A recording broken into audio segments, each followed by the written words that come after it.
From unexplained aerial sightings to mysterious mechanical malfunctions, these incidents have left even the most experienced aviators scratching their heads. Join me, I'm counting down the 15 strangest events reported by pilots. Let's start with number 15, the Foo Fighters. The Foo Fighters I'm talking about here isn't the famous rock band, but rather mysterious lights that pilots saw during World War II. These strange sightings started out with the Royal Air Force, or the RAF, as early as March 1942. Pilots reported seeing lights following their aircraft, and similar sightings were noted by RAF bomber crews over the Balkans in April 1944. American pilots began reporting these lights in October 44. The first sightings came from the 422nd Night Fighter Squadron stationed in occupied Belgium. Now, initially, these lights were thought to be enemy aircraft, specifically the Messerschmitt Me-163 rocket-powered interceptor. However, the Me-163s didn't operate at night, which added to this mystery. The bulk of the sightings happened in late November 1944. Pilots flying over Western Europe at night reported fast-moving, round, glowing objects following their planes. These objects were described as fiery and glowing red, white, and orange, and some pilots compared them to Christmas tree lights. They noticed that these lights seemed to play around with their aircraft, making wild turns before disappearing. The lights flew in formation with the planes and appeared to be under intelligent control, though they never acted hostile. Despite attempts to outmaneuver or shoot them down, the Foo Fighters couldn't be stopped. The phenomenon was widespread enough that these lights earned nicknames. In Europe, they were often called the Kraut Fireballs, but most commonly they were referred to as the Foo Fighters. The military took these sightings seriously, suspecting they might be secret German weapons. However, investigations revealed that German and Japanese pilots had reported similar experiences. On December 13, 1944, the Supreme Headquarters Allied Expeditionary Force in Paris issued a press release describing the phenomenon as a new German weapon, which was published in the New York Times the next day. Follow-up stories appeared in the New York Herald Tribune and the British Daily Telegraph using the term Foo Fighters.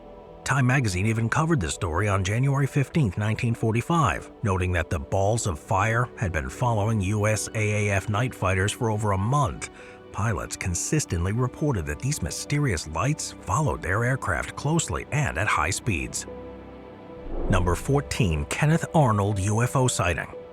On June 24, 1947, Kenneth Arnold was flying his Call Air A-2 from Chehalis, Washington to Yakima, Washington on a business trip. He decided to take a brief detour after hearing about a $5,000 reward for finding a crashed U.S. Marine Corps C-46 transport plane near Mount Rainier. The skies were clear and there was a mild wind. Just before 3 p.m., at about 9,200 feet near Mineral, Washington, Arnold gave up his search and headed east towards Yakima. Suddenly, he saw a bright flashing light, like sunlight reflecting off a mirror. Worried he might be close to another aircraft, Arnold scanned the skies. The only other plane he saw was a DC-4 about 15 miles away, which was confirmed by ground radar. About 30 seconds after the first flash, Arnold saw a series of bright flashes in the distance to his left, north of Mount Rainier, about 20 to 25 miles away. At first, he thought they might be reflections on his plane's windows, but he quickly ruled this out. The flashes were coming from flying objects. They flew in a long chain, and Arnold briefly considered they might be a flock of geese, but dismissed this idea because of their altitude, brightness, and very fast speed. Arnold then speculated that they might be a new type of jet, but he couldn't see any tails on the objects. As they approached Mount Rainier, they passed in front of it, appearing dark against the bright white snow, but occasionally flashing brightly as they flipped erratically. Sometimes they seemed so thin and flat that they were almost invisible, and Arnold described them as convex shapes, though one was crescent-shaped. Years later, Arnold said their movement reminded him of saucers skipping on water, which led to the term flying saucer. Initially, he compared their shapes to saucers, discs, pie pans, or half moons, convex and thin. And yeah, that's where we get the term flying saucer. Number 13, the disappearance of Amelia Earhart. This story isn't a report from a pilot, but it does involve the mysterious disappearance of one. Amelia Mary Earhart was an American aviation pioneer who became famous for her flying achievements and her role in promoting women's rights. On July 2, 1937, she disappeared over the Pacific Ocean while trying to become the first female pilot to fly around the world. Earhart was already well known for being the first woman to fly solo across the Atlantic Ocean and for setting many other records. She was also one of the first aviators to support commercial air travel, wrote best-selling books about her flying adventures, and helped establish the 99s, an organization for female pilots.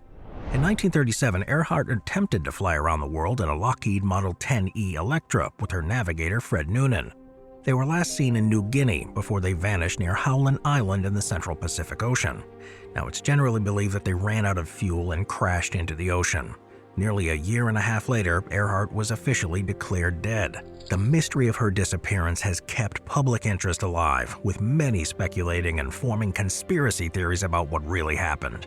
Earhart's airplane has never been found, adding to the intrigue surrounding her fate. Now, despite this, her legacy's endured. She was inducted into the National Aviation Hall of Fame in 1968 and the National Women's Hall of Fame in 1973. Numerous memorials have been named in her honor across the United States, including a commemorative U.S. airmail stamp, an airport, a museum, a bridge, a cargo ship, a dam, a playhouse, a library, multiple roads and schools, and even a minor planet, planetary corona, and a lunar crater. Her life has been the subject of many films, documentaries, and books. Earhart's ranked 9th on the flying list of the 51 heroes of aviation, solidifying her status as a cultural icon and as a hero of aviation. Number 12. Falcons in first class. Have you ever boarded a flight dreading who might be your neighbor for the next few hours? Well, imagine if you found yourself next to an entire cabin full of Falcons.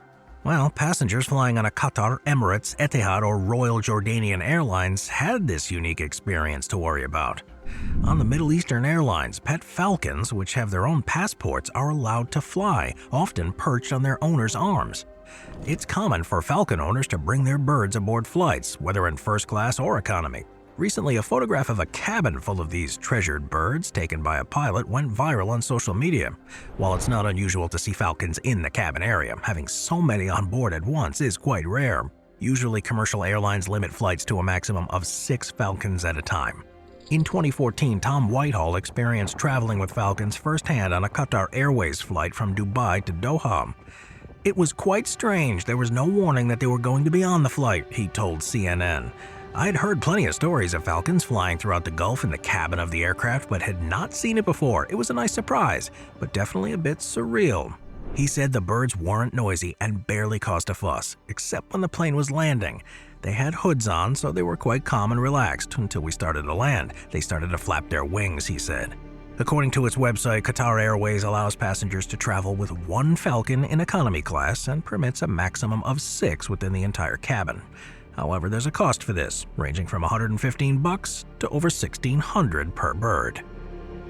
Number 11. Off-duty pilot shuts off the engines. What's the worst thing a pilot could experience? You wouldn't expect it to be trouble caused by another pilot. Well, Joseph Emerson, an off-duty pilot, has pleaded not guilty to 83 counts of attempted murder for trying to shut off the engines of an Alaska Airlines plane. Emerson had taken psychedelic mushrooms 2 days earlier while commemorating the death of his best friend on a weekend getaway.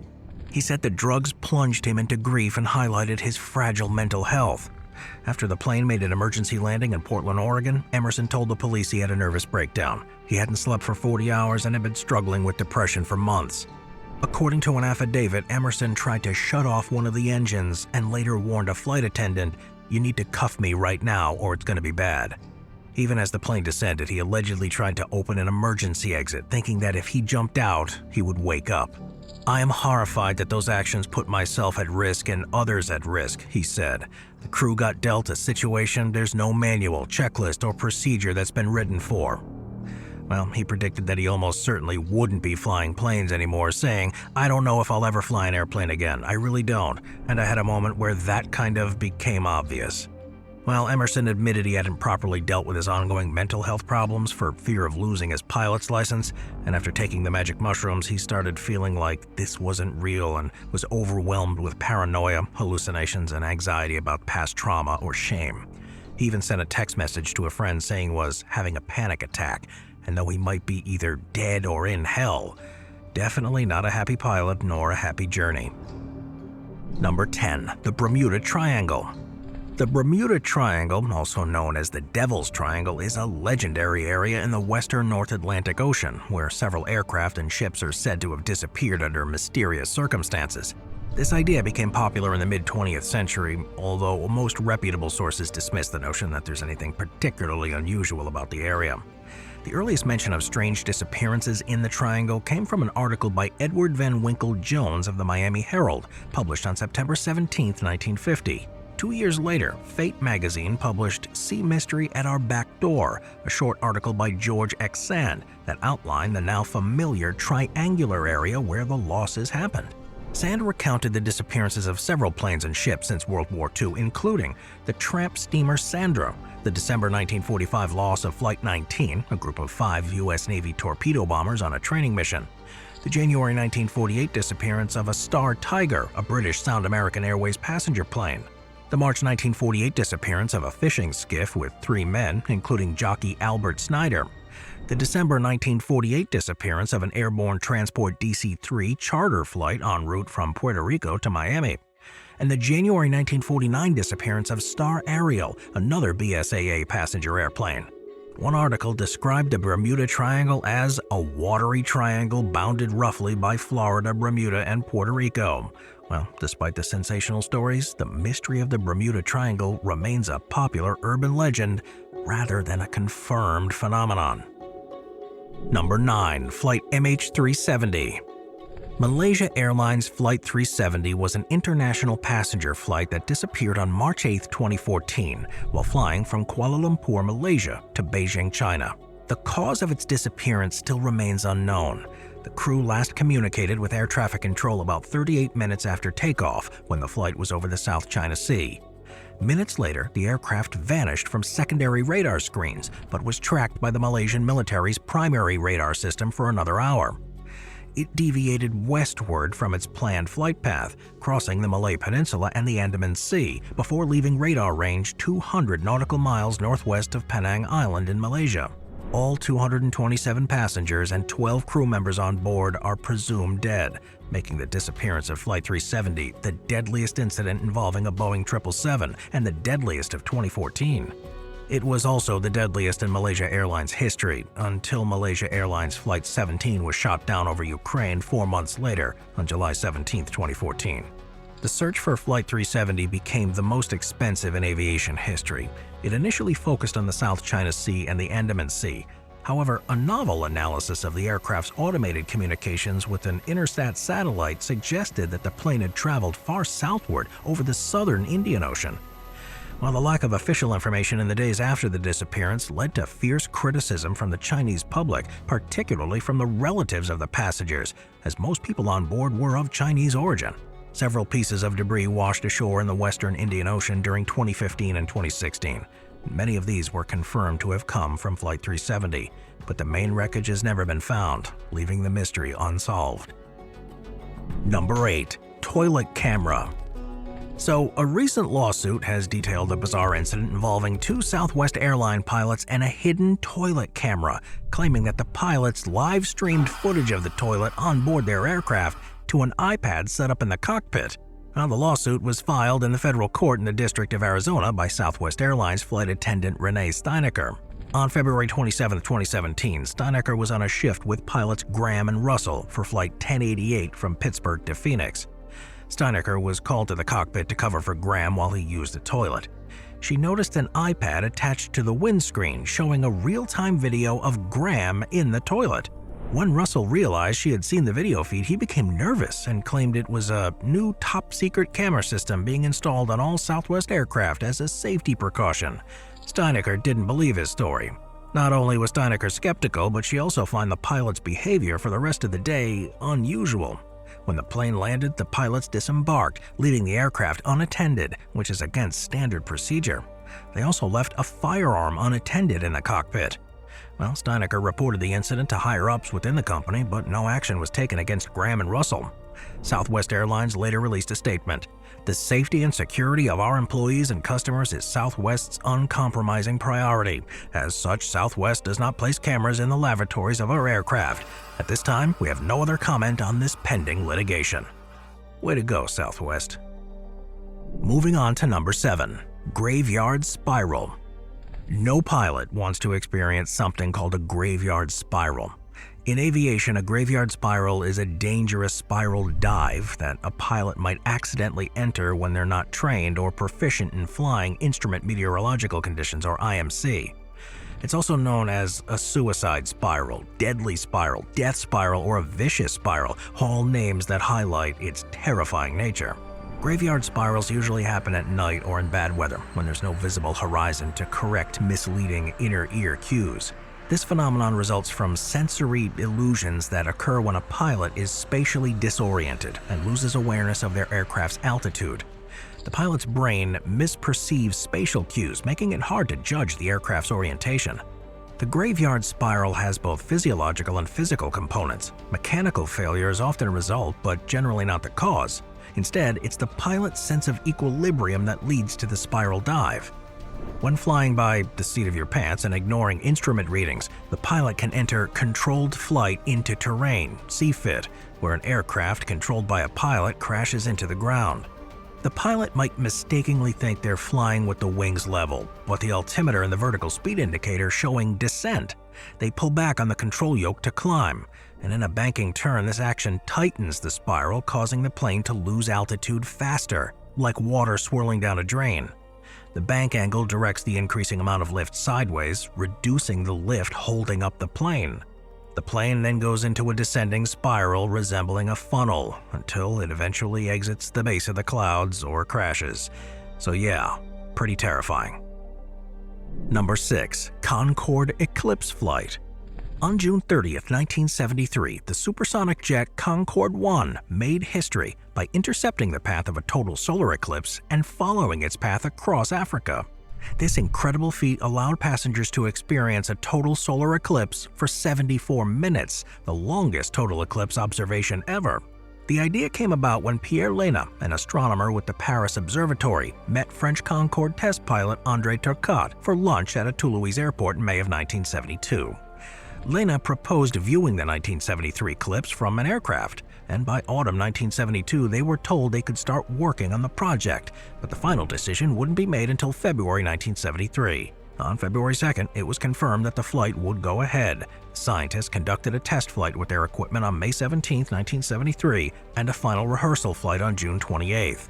On June 30th, 1973 at 10:08 GMT, Concorde 1 took off from La Palma, Gran Canaria, and piloted by André Turcotte and Jean Debout. The plane intercepted the path of totality over Mauritania within 1 second of the planned rendezvous time and flew at an altitude of 58,000 feet at Mach 2. Mauritania closed its airspace to commercial traffic to ensure the success of the flight. The aircraft flew in the lunar shadow over the Sahara, including Mali, Nigeria, and Niger, before landing in Fort Lamy in Chad. On the ground, the longest possible viewing of totality from a fixed location was 7 minutes and 4 seconds. The Concorde, however, experienced 74 minutes of totality, with an extended second contact of 7 minutes and an extended third contact of 12 minutes.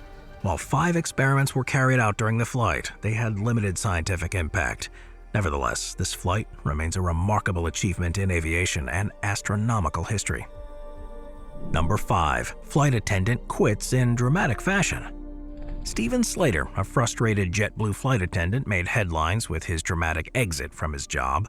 After getting into a fight with a passenger and cursing out the entire cabin over a loudspeaker, he allegedly fled the plane via the emergency chute with a beer in hand. The incident happened on a JetBlue flight from Pittsburgh that arrived at New York's John F. Kennedy International Airport shortly after noon. As the plane was taxiing to the gate, a passenger stood up to grab a bag from an overhead compartment. Slater approached the passenger to tell him he needed to sit down. The situation escalated into an argument, and Slater was hit in the head with either the bag or the compartment door. In response, Slater got on the loudspeaker, vented his frustration with some choice words, grabbed a beer from the galley, deployed the emergency chute, and slid down to the terminal. He then ran to his car, parked in an employee lot, and drove home. Well, about an hour later, Port Authority police arrested him at his nearby home and charged him with criminal mischief and reckless endangerment. JetBlue didn't disclose how long Slater had been with the airline, but his LinkedIn profile showed he had worked as a flight attendant since 1994. Starting with the former Business Express, he also worked for the now-defunct TWA and Delta and had a stint as the Burberry accessory shop manager at Bloomingdale's. Well, the case is still under investigation and will be referred to the Queen's District Attorney's Office. Yeah, don't do that. Number 4. St. Elmo's Fire. St. Elmo's Fire is a weather phenomenon where a luminous plasma is created by a corona discharge from a rod-like object, such as a mast, spire, chimney, or even animal horns, in an atmospheric electric field. It's also been observed on the leading edges of airplanes like British Airways Flight 009 and by U.S. Air Force pilots.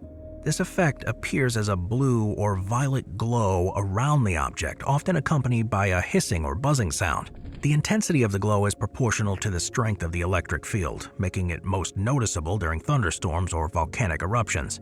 It's named after St. Erasmus of Formium, the patron saint of sailors. St. Elmo's Fire was regarded with awe by sailors and sometimes considered a good omen, as it would warn of an imminent lightning strike. St. Elmo's Fire is a reproducible and demonstrable form of plasma. The electric field around the affected object causes the ionization of air molecules, producing a faint glow easily visible in low light conditions. Now, this phenomenon happens during thunderstorms when high voltage differentials are present between the clouds and the ground, and the electric field's magnitude depends on the object's geometry, with sharp points lowering the necessary voltage because electric fields are more concentrated in areas of high curvature. Thus, discharges preferentially occur and are more intense at the ends of pointed objects. The nitrogen and oxygen in the Earth's atmosphere cause St. Elmo's Fire to fluoresce with blue or violet light, similar to the mechanisms that make neon lights glow. In 1751, Benjamin Franklin hypothesized that a pointed iron rod would light up at the tip during a lightning storm, similar to St. Elmo's Fire. In an August 2020 paper, researchers from MIT's Department of Aeronautics and Astronautics demonstrated that St. Elmo's Fire behaves differently in airborne objects compared to grounded structures. They showed that electrically isolated structures accumulate charge more effectively in high wind, contrasting with the corona discharge observed in grounded structures. Number 3. UFO sightings in outer space. UFO sightings in outer space involve reports by astronauts who saw unidentified flying objects that they couldn't explain at the time. Now, proponents of UFOs view these reports and NASA photos as strong evidence due to the astronauts' high trustworthiness. During the Gemini 4 mission, pilot Jim McDivitt saw a white cylindrical shape with a white pole sticking out of one corner and took 2 pictures. His partner, Ed White, was asleep at the time, but McDivitt believed it was a man-made debris, while others suggested it was the Titan II's second stage of the craft. In the Gemini 7 mission transcript, astronauts mentioned a bogey, which ufologists claim was UFO reference. While stories circulated that Neil Armstrong saw multiple UFOs during his Apollo 11 mission, but these sightings could have been jettisoned components. Some stories were hoaxes by science fiction writer Otto Binder. Buzz Aldrin said his words about the incident were taken out of context from a 2005 interview. In 2005, an astronaut reported seeing lights in a line and almost like an upside-down check mark during a spacewalk outside the ISS. This was promoted as a possible UFO sighting on the TV series Are We Alone? In August 2013, astronaut Christopher Cassidy saw a UFO float past the ISS near its Progress 52 cargo ship. On August 19, 2020, cosmonaut Ivan Wagner posted a video on Twitter showing UFOs in a time-lapse he recorded of the Aurora Australis, causing the objects space guests. Roscosmos tweeted that it was an interesting and mysterious video. Number 2. The Mystery of D.B. Cooper. D.B. Cooper is the unidentified man who hijacked Northwest Orient Airlines Flight 305, a Boeing 727, on November 24, 1971. During the flight from Portland, Oregon to Seattle, Washington, he claimed to have a bomb, demanded $200,000 in ransom, and requested 4 parachutes. After releasing the passengers in Seattle, he instructed the crew to fly to Mexico City with a refueling stop in Reno, Nevada. About 30 minutes after takeoff, Cooper opened the aft door, deployed the staircase, and parachuted into the night over southwestern Washington. Cooper has never been found or identified. He bought his ticket under the name Dan Cooper, but a reporter mistakenly called him D.B. Cooper, and the name stuck. In 1980, some of the ransom money was found on the banks of the Columbia River near Vancouver, Washington, but it provided no additional clues. For 45 years, the FBI maintained an active investigation, but it was ultimately inconclusive. The crime remains the only unsolved case of air piracy in commercial aviation history. The FBI speculates Cooper did not survive the jump due to inclement weather, unsuitable clothing, lack of proper equipment, the heavily wooded area he jumped into, and his apparent lack of knowledge about the landing area. In July 2016, the FBI suspended the active investigation, though many continued to pursue theories about D.B. Cooper's identity and fate. Number 1. The most isolated human being ever. Alfred Merrill Worden was an American test pilot, engineer, and NASA astronaut who served as the command module pilot for the Apollo 15 lunar mission in 1971. He's one of only 24 people to have flown to the moon. Worden orbited the moon 74 times in the command module Endeavour. Born in Michigan in 1932, Worden grew up on farms and attended the University of Michigan before transferring to the United States Military Academy at West Point, where he graduated in 1955. Despite having no piloting experience, he chose to be commissioned in the United States Air Force, and he quickly became skilled at flying fighter planes and eventually became a test pilot before being selected as a Group 5 astronaut in 1966. He served on the support crew for Apollo 9 and the backup crew for Apollo 12 before being chosen for the Apollo 15 crew in 1970, along with David Scott and James Irwin. During the Apollo 15 mission, after his crewmates landed on the moon, Worden spent 3 days alone in the command module, becoming the most isolated human being ever, traveling the farthest away from any other person. He took numerous photographs of the moon and operated scientific instruments.